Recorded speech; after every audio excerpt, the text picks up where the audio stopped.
Jericho Rosales gusto raw makasama ulit si Christine Hermosa.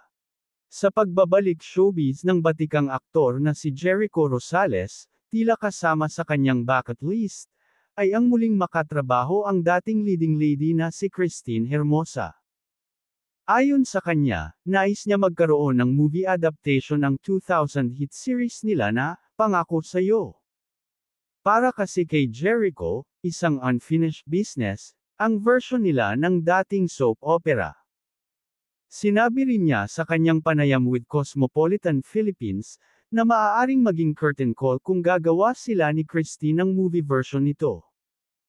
I've always said that I want to work with Christine, because I feel like it's some sort of unfinished business, when it comes to our run, say niya sa magazine. Ibinunyag pa ni Echo na kinausap pa nga niya mismo ang manager nila ng aktres, upang malaman kung interesado ang celebrity mom na makapagtrabaho muli with him.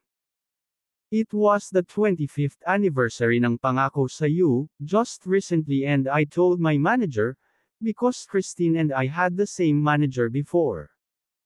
I was like, hey, how is she? Do you think she's going to be open to working with me?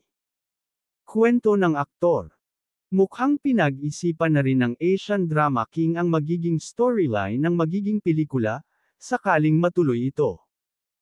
Ayon sa kanya, nais niyang ipakita sa movie version ang karakter nila ni Christine Hermosa, makalipas ang 2 dekada.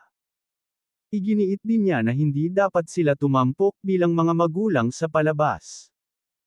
I don't want us to be parents. It's just like rock and roll lang kasi, you know, last na, ani Echo. Matapos ang kumpirmasyong hiwalay na sa asawang si Kim Jones, ni-reveal ng 44-year-old actor na maraming proyekto ang aabangan sa kanya. Samantala, ibinalita ni Christine Hermosa kamakailan lang, na ipinagbubuntis niya ang ika-6 na anak nila ng mister na si Oyo Soto. Year 2015, nang magkaroon ng remake ang Pangako Sa'yo, na pinagtambalan nina Catherine Bernardo at Daniel Padilla.